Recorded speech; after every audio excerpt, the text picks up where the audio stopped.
Hi everyone, welcome to my YouTube channel. If you are new here, I am Dominidenn. If you are not, welcome back again. Consider subscribing for more yummy recipes. So today we are going to be making nagee, and we are going to be starting off with 5 onions, 2 bell pepper, 2 potatoes, parsley, and carrots. So I am using bone-in beef because this is just going to give me a lot of flavor. So what I did was I just cut up all of my vegetable ingredients like my onion, bell pepper, my pepper, and I blended it all up together. When I am blending this up, I want to make sure I blend it really fine. This is just like a personal preference of mine. I don't like to blend it too chunky only because I like the way that it cooks down when it's finer. So now what you're going to see is here's all of my blended ingredients. I'm going to put it into a bowl and just get started up on my other ingredients. In a separate blender, I am going to blend up my parsley, my garlic, and I added a little bit of onion in there so it can blend up nicely and not get stuck while blending. So I found this method works for me best because when I blend it up with the onion in a bigger blender, sometimes I'll have chunks of garlic and I don't like that. So I am going to blend this up really finely. And then here is all of my blended ingredients, and I'll just add my my green blended ingredients, I guess I should call it.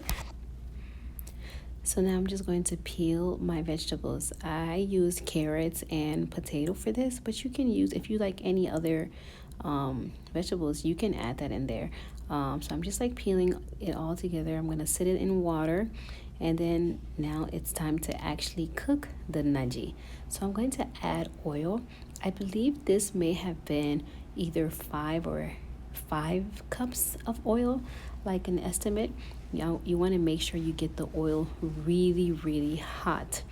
It's all about technique, not the recipe. So once the oil is like really hot, you're gonna add all of your blended ingredients into the pot and let it fry. So in the first step, when you add your blended goodies into the pot, I am going to let that fry for maybe 10 minutes. In that 10-minute period, I'm adding all of my seasoning. I added my bay leaves. I'm keeping it really simple. I'm going to add black pepper, seasoned salt or jumbo. I use sazon to give it a red color because I didn't have tomato paste. If you were to use tomato paste for this, you would use no more than a nice tablespoon. If you add more than a tablespoon of tomato paste into this, you risk it becoming a little sour. So that's what I've done. I've added all of my seasoning. I've added all my red. I'm adding my pepper. There was no reason why I added the pepper later. I think I have forgotten about it. So I'm just going to let this fry for a little bit. I'm stirring it.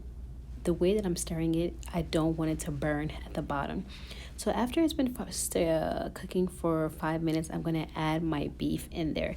I seasoned this as well, so that's why I didn't over season the gravy. So I seasoned the beef really nicely. If you want like the best result, season a couple days in advance so it can just really bring added flavor to your gravy. So now after I've added my beef in, this may cook for, let's say, 5-10 minutes on medium to low heat. Lower the fire at this. Do not keep the fire on high or else it'll burn. When you burn this, your soup will be sour. I air fried hard chicken and I added it in there. I think I was just forgetting about all of my ingredients. That's why I'm adding them later. But you can add, once you add your beef in, add all the beef that you're using except for fish. So it's frying up, and this is what the consistency looked like after 20 minutes of cooking. Remember to cook this on medium to low heat. I'm now ready to add the water in there. Now this is why it's called nagee. It literally means water soup. That's the English name of the name nagee. So I added, the reason why the water was green is because I added the water in my green seasoning mix and then I added into there. So I added an additional hot water, and we're going to let this cook on medium to low heat for maybe 15 to 20 minutes. When it's cooking, I'll be stirring it, make sure it doesn't burn. I added my carrot first because it takes longer to cook, and I'll add the potatoes towards the end. So now you're just letting it cook, and this is literally why it means it, like the name means Nagee, because it's like water soup. But the way that my family likes it, we like it a little thicker, but there should be some, it should be watery, but not too watery. Some people make their Nagee super watery, and it has the name of like burukuji, which means like the hand you wash the water you wash your hands in. So as you can see, like the gravy has become like more watery. Some people will stop at this point because this is how they like theirs, but we like ours like a little thicker, but not too thick where it is gravy. So this consistency is just about right for us.